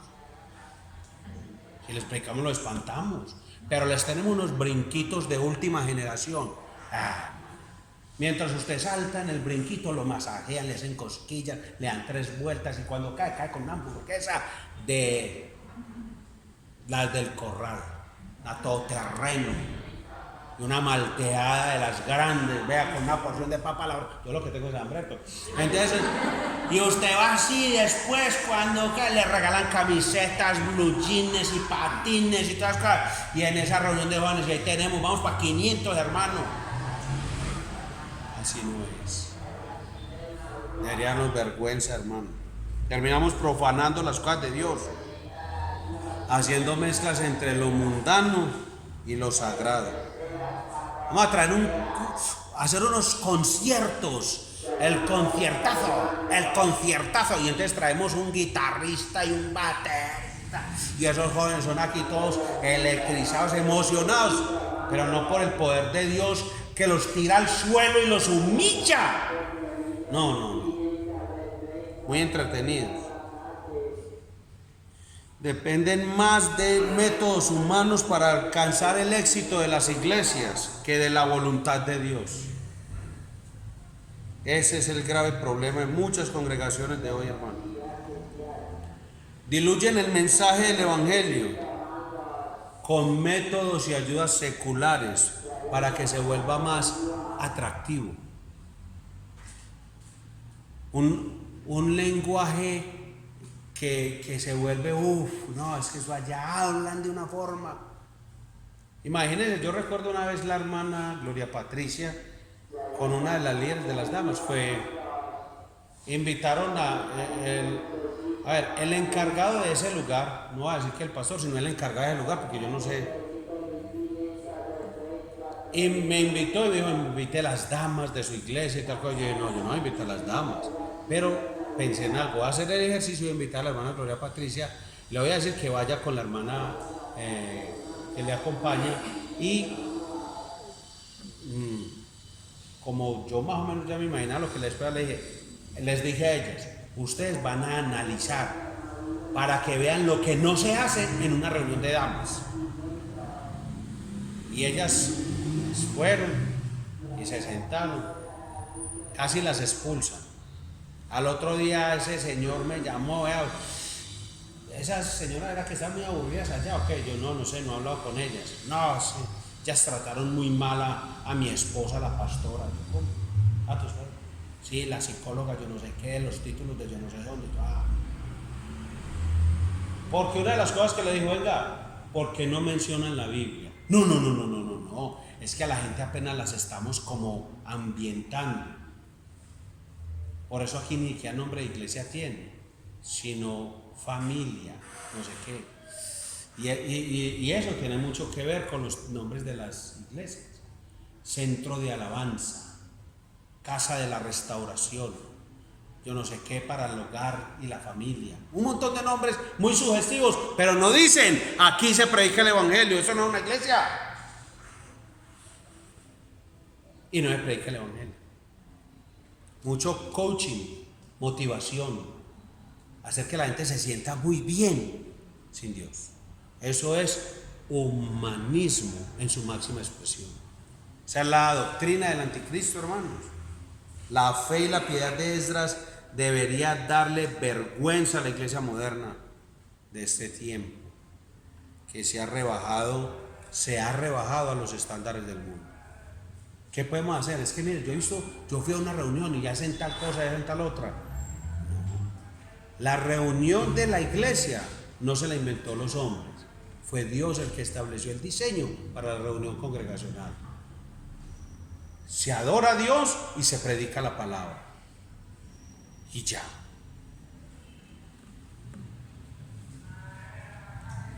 Versículo 23, Esdras y los demás se volcaron en dependencia al Señor, buscando el favor de Dios en ¿cómo? En ayuno y oración, hermano. Y el Señor atendió su ruego y bendijo su trayecto, hermano. Humíllese. El salmista en el capítulo 37 dice, encomiende a Jehová su camino, encomiéndelo. No salga. Antes de salir, usted, hermano, yo quiero que usted venga después, pero bueno, antes de usted salir, decir, yo encomiendo a Jehová mi camino. Yo lo encomiendo. No significa y es garantía de que no le va a pasar nada. Pero lo que estoy diciendo es, me humillo y dependo en Dios, ese Dios que sabe todo lo que me va a salir en este largo camino. ¿Me va a ir bien entonces? Entonces me salió un bicho. Ya Dios sabía que me iba a saltar. Saltó, Dios ya sabía. Que me pude defender, que alcancé a correr, que me monté a un palo, cualquier cosa, que pude coger una piedra y tirarle a ese bicho para salir corriendo. Dios, su bondadosa mano estuvo a mi favor. O que me alcanzó y me mordió. Es igual, hermano. En los versículos 24 al 30, Esdras, como alguien fiel a las escrituras, en cumplimiento de que lo que estipula Levíticos 3, entrega las ofrendas que habían recibido los 12 sacerdotes principales que se habían designado. O sea, él obedece a la palabra. Él no se hizo cargo de lo que a él no le correspondía. Él dejó que otros hicieran lo que Dios les dio para hacer. Es que es el cuerpo de Cristo, hermano, y Dios nos ha dado dones en la iglesia para que le sirvamos. Y el pastor no tiene por qué ser el sabelotodo ni el hombre orquesta. Por eso la iglesia es un cuerpo, y el ministerio de la iglesia es de todos los instrumentos de Dios, siendo instrumentos de la gracia para otros hermanos. Se les dio un encargo de cosas santas, sagradas, para cuidarlas mientras llegaban a Jerusalén, para pesarlas de nuevo en el templo que es del Señor, y delante de los sacerdotes que son del Señor, los principales, los levitas y los príncipes de Israel. Mire, igual que ellos, a nosotros también se nos ha confiado un depósito de cosas santas, hermano. El Señor nos ha confiado a usted y a mí su verdad como un tesoro hermoso, que nosotros debemos resguardarlo hasta que lleguemos a la nueva Jerusalén. Pablo le escribe a Timoteo y le dice, no solo que defiende y proclame el evangelio, sino que le dice, guarden. La segunda epístola, la segunda carta de Pablo a Timoteo, dice, guarde el evangelio, defiéndalo y proclámenlo. Pero le dijo, guarden. Es que esa es nuestra responsabilidad, y defenderlo de todos los que quieren contaminar ese tesoro. Y por eso, mientras lo tengamos, proclamemos el tesoro de las cosas santas que Dios ha confiado en nosotros, hermano. O no vamos a corromper ese tesoro mezclándolo con las artimañas del mundo. Hermano, usted por quedar de buena gente con alguien, usted no puede torcer las escrituras para que le digan, no, es que a mí me gusta tanto hablar con César. Yo no me arrepiento, yo realmente casi ni creo en Dios, ni nada, pero es que él habla tan bueno de ese Dios de él, de que le sirve toda la basura que está hablando. De nada. Sus palabras no es para que usted busque el martirio. Usted no tiene que buscar ser un mártir. El martirio solo le llega, solito llega. Usted lo que tiene que hacer es proclamar la verdad, la única verdad que hay, aunque a la persona a la que usted se la esté diciendo le duela, y aunque le duela a usted mismo por decírsela. Pero es que no es su verdad, es la verdad única de Dios, y usted tiene que guardarla, y ese tesoro se le encomendó hasta que lleguemos a la nueva Jerusalén, y no podemos jugar con él. No es un juego. Estamos teniendo cuidado de ese bien eterno que se nos ha encomendado. Es en realidad para nosotros un tesoro la palabra de Dios. O sea, ¿por qué es un tesoro? Porque se encuentran frases muy bonitas y que son como que, sí, mira qué frase, qué frase la voy a compartir, otra frase la diré, otra frase la escribiré en el espejo. Por eso es un tesoro. No, es porque procede de Dios. Y como procede de Dios es algo santo, es sagrado, y por eso lo debo cuidar y lo debo entregar de la manera apropiada, proclamarlo de manera adecuada. Y sé que es un tesoro porque es el poder de Dios para salvación a todo aquel que cree. Porque es la historia de la redención de Dios para el hombre. Proclama la gloria de Dios. Y dice la Biblia que un día todo será pesado en balanza. La balanza del santuario de Dios, dice la Escritura en 1 Corintios. Un día. Todo lo que le dieron a usted a guardar, lo van a pesar. Esto es toda una figura de lo que ocurrirá en la ciudad santa. Cuando usted y yo estemos delante de Dios y todas las obras de todos los que han servido a Cristo, de todos los hijos de Dios, ahí están todos los que dijeron: va, Señor, usted me entregó esto y aquí tengo, lo que usted me dio, yo lo he multiplicado, yo lo puse a trabajar y ve aquí cómo está. El Señor dice: bien, buen siervo y fiel. Y va a estar el otro, y va a estar el otro, y va a estar el que dice: es que yo no sé evangelizar, yo no sabía evangelizar, yo no sabía decir nada. Ahí también va a estar. ¿Y qué dice Dios que le va a pasar? Todo eso va a ser puesto en balanza y va a pasarse por el fuego, porque es que Dios a usted le entregó, le encomendó el tesoro. Pero es que yo no soy como el pastor que habla tanto, es que usted no tiene que ser pastor, que no tengo pastores. Le hace Efesios 4, pero también se lee 1 Corintios 12 y 14. Le hace también Romanos capítulo 6, capítulo 12. La Escritura está llena de pasajes donde dice que el Señor ha dado dones a los hombres. Y si no, le hacen las parábolas del Señor Jesucristo. A usted le dieron. ¿Qué está haciendo con eso?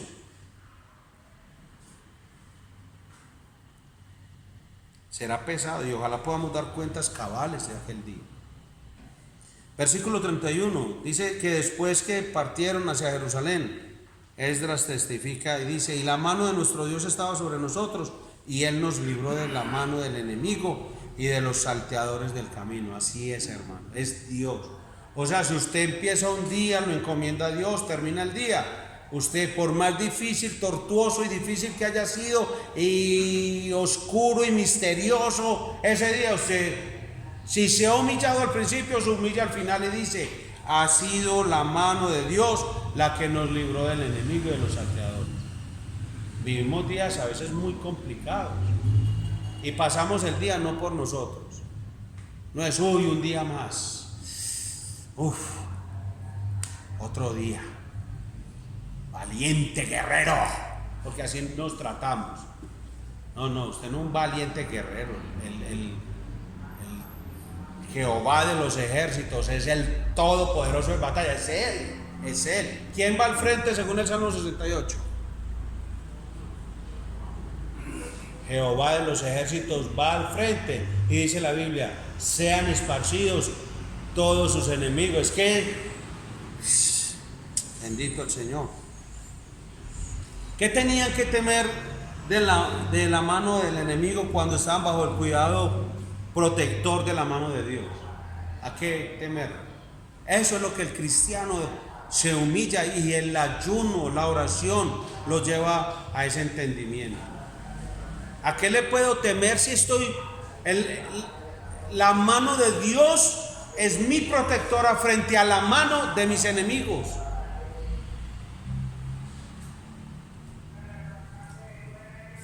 Es una mano poderosa, todopoderosa. ¿Qué debe temer un hijo de Dios, un santo? Infinitamente tierno,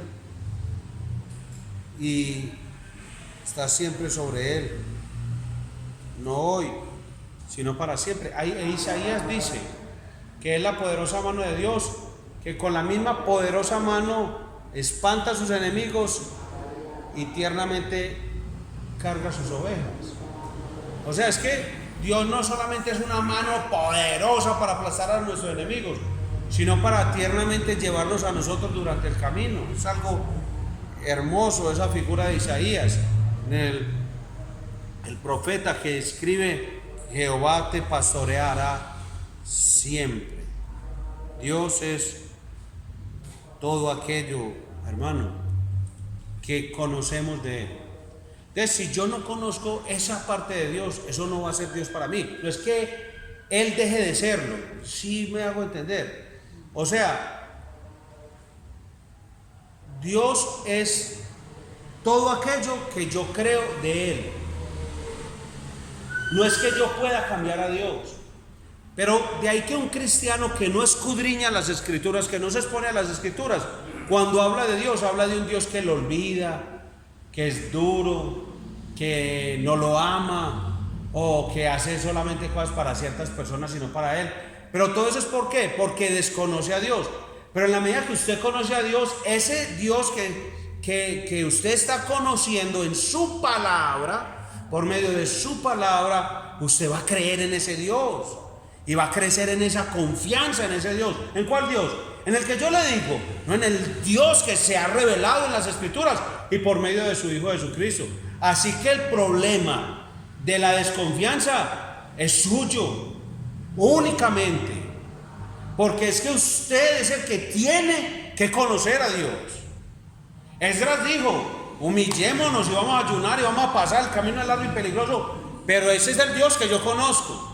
Más de uno de pronto se fue amparado y pegadito de lo que Esdras decía. Pero el humillarnos, hermano, ante Dios y su palabra hace que yo crezca en confianza en ese Dios.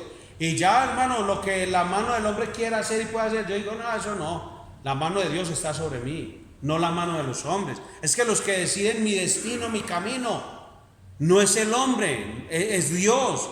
Dios es mi Señor y mi Dios, y su mano está sobre mí. Es por eso los cristianos, lo que creen de Dios es lo que saben de Dios.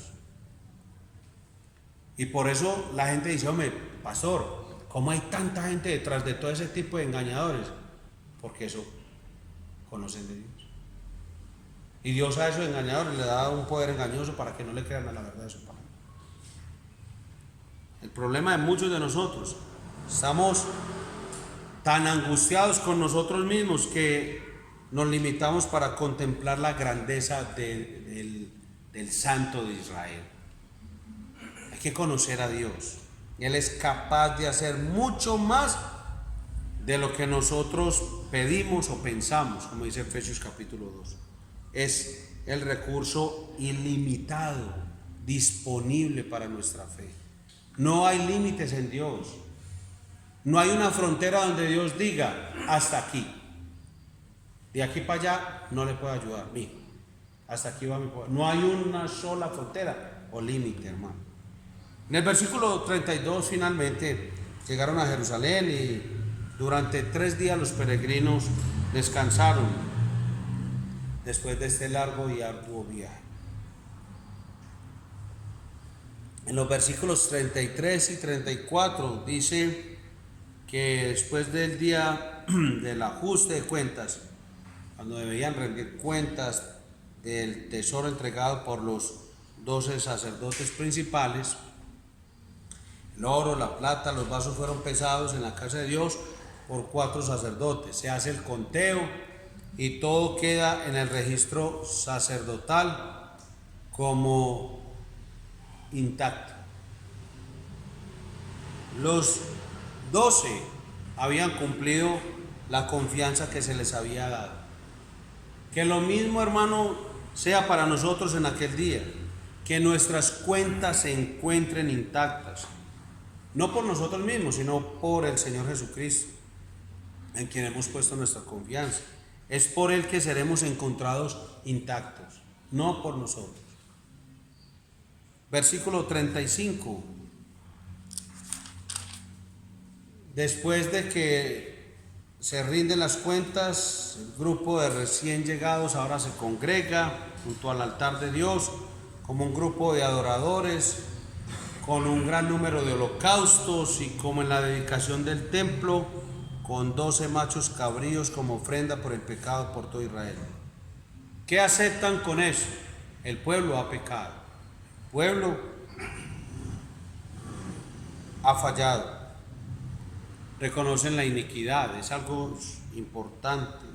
Dicen, hemos tenido que volver porque fuimos hechos esclavos por el pecado de nuestros padres. Si no hubiera sido así, esto no tendría que darse. y cuentan con el pacto de la misericordia de Dios que es fiel.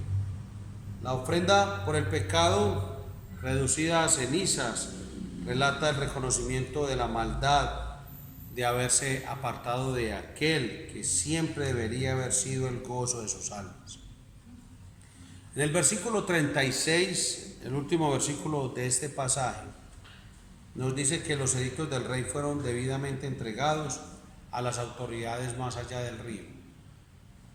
Como consecuencia, ya nadie obstaculizó más la obra.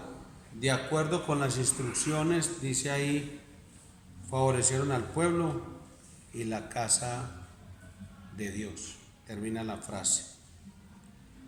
¿Cómo vemos el mensaje del Evangelio en este capítulo, estos capítulos de Esdras? Es que Esdras fue favorecido por la mano de Dios para escudriñar, practicar y enseñar la ley de Moisés.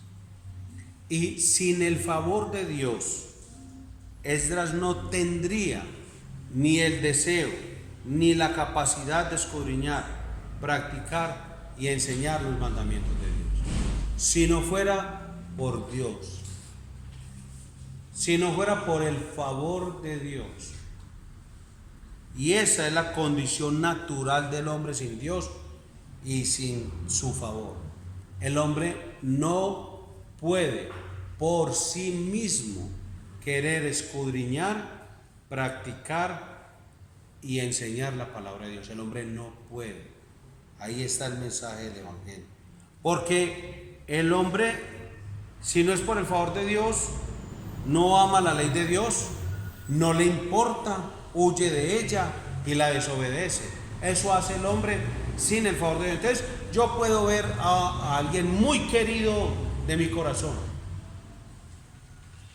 pero tengo que reconocer que si no es por el favor de Dios, esa persona jamás, no importa cuánto bien me haga a mí y a mi familia, jamás esa persona va a querer por sus propios medios amar la ley de Dios, practicar la ley de Dios y enseñar la ley de Dios. Jamás la va a obedecer y siempre va a huir de ella, siempre la va a desobedecer. El apóstol Pablo lo dice en Romanos 8, 7 y 8. Esa condición del hombre dice: porque la manera de pensar de la carne es enemistad contra Dios, pues no se sujeta a la ley de Dios, porque tampoco puede. Así que los que están en la carne no pueden agradar a Dios. La manera natural de pensar y de actuar del hombre ofende a Dios. La forma natural de vivir del hombre es de desobediencia y de rebelión contra la ley de Dios. El hombre naturalmente no tiene la capacidad de sujetarse a la ley de Dios. ¿Por qué razón? Por su naturaleza pecaminosa y rebelde. Entonces, hermano, nosotros no podemos diluir el Evangelio, ni hacerlo más suave, ni tratar de hacerlo atractivo. El Evangelio es el Evangelio, se predica y punto.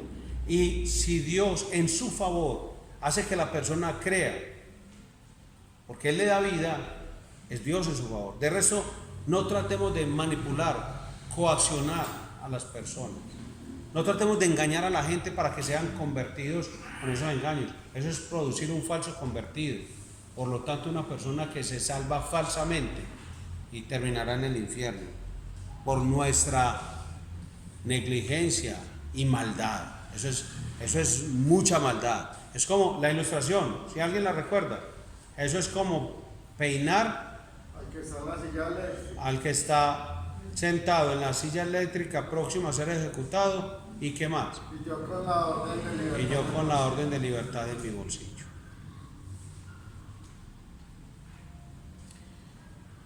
Hombres y mujeres en esta condición es incapaz de agradar a Dios. El hombre en ese estado solamente provoca y merece la justa ira de Dios por su pecado.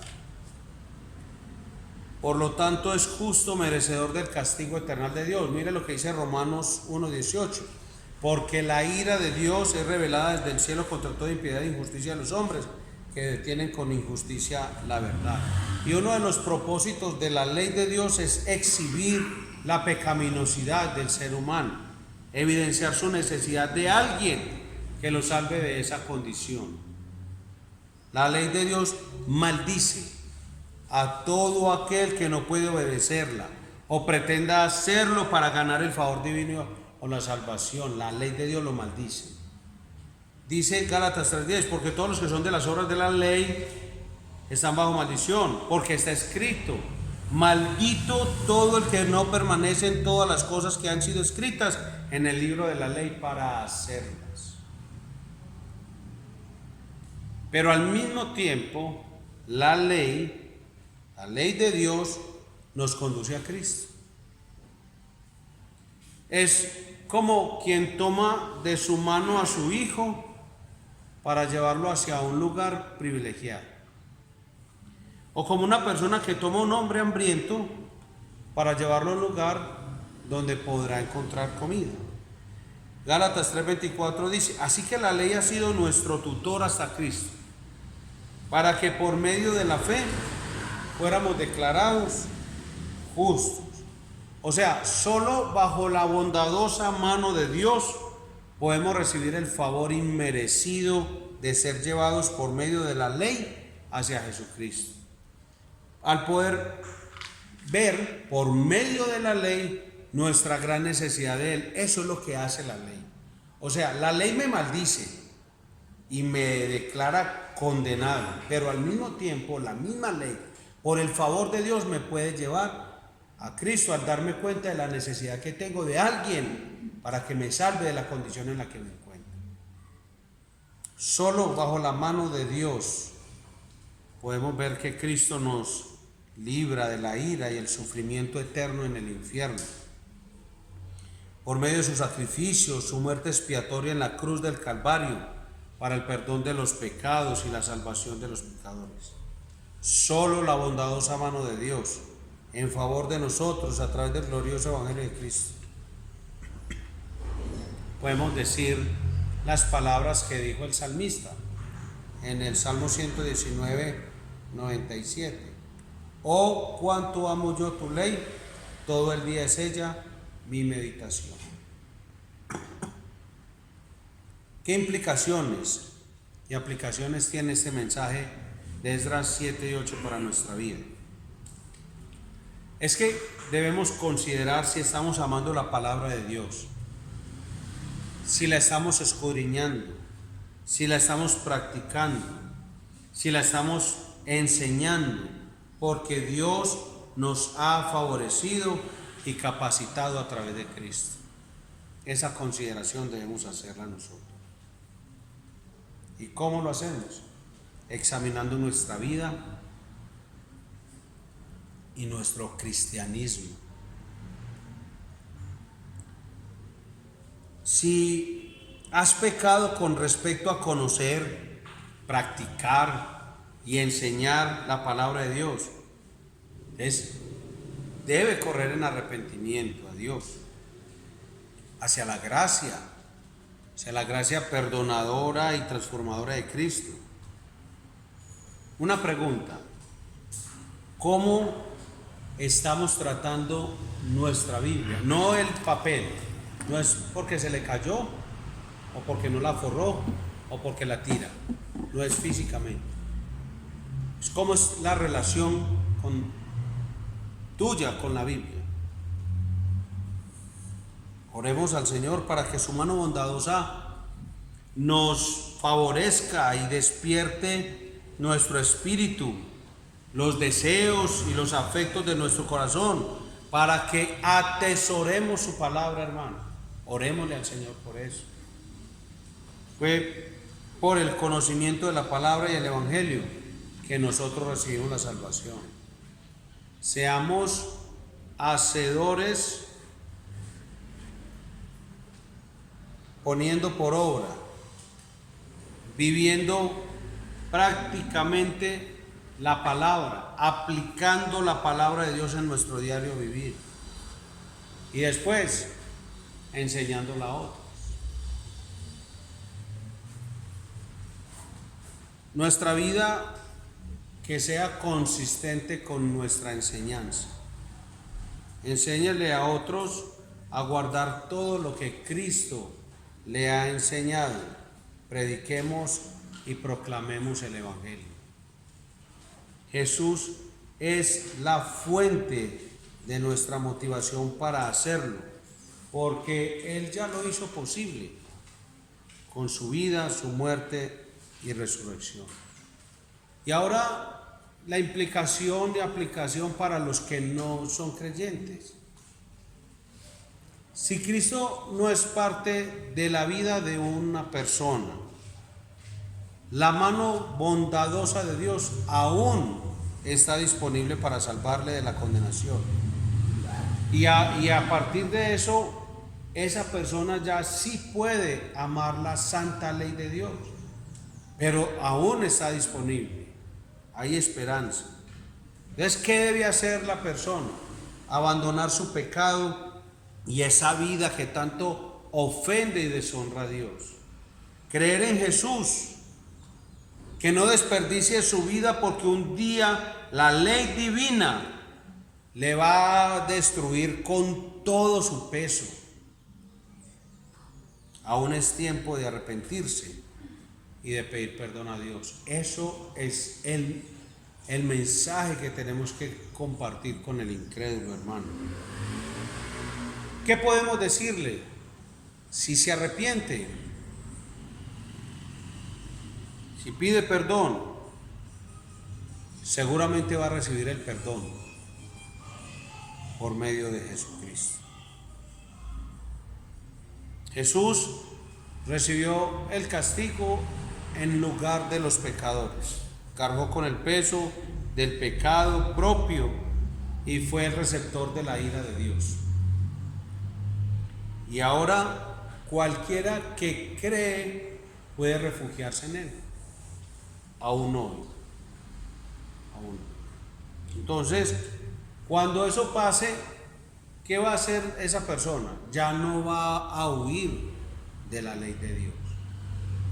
Ya va a amar la ley de Dios. Va a buscar obedecerla en agradecimiento y en adoración por la maravillosa mano bondadosa de Dios sobre él.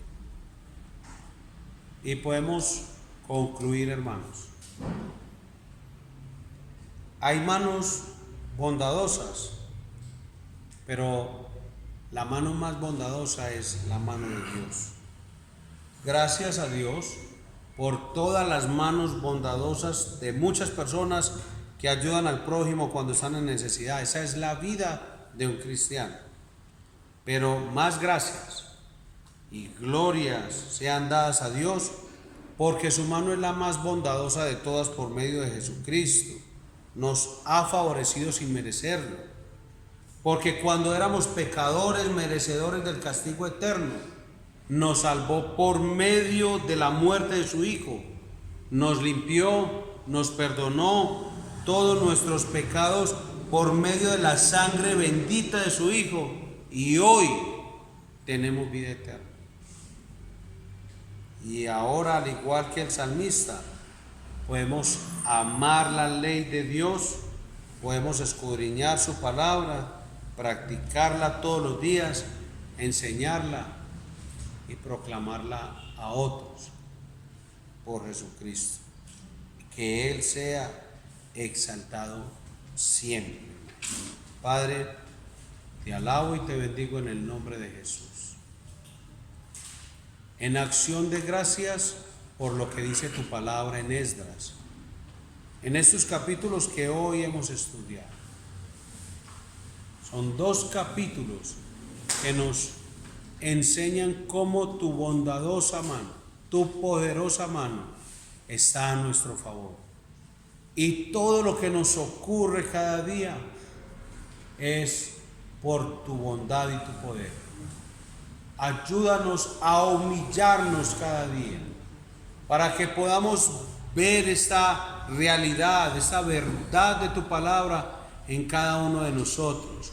Que en nuestro diario vivir nos humillemos reconociendo tu poderosa mano sobre cada uno.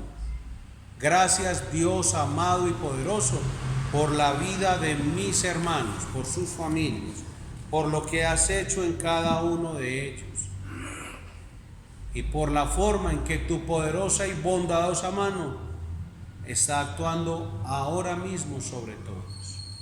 Señor, gracias por tu palabra. Ayúdanos a conocerte y te pedimos perdón por la relación que tenemos con nuestra Biblia, que en verdad debería ser tratada como el tesoro más precioso, pero muchas veces el lugar que debería ocupar tu bendita palabra lo ocupan nuestros placeres y deleites temporales de este mundo.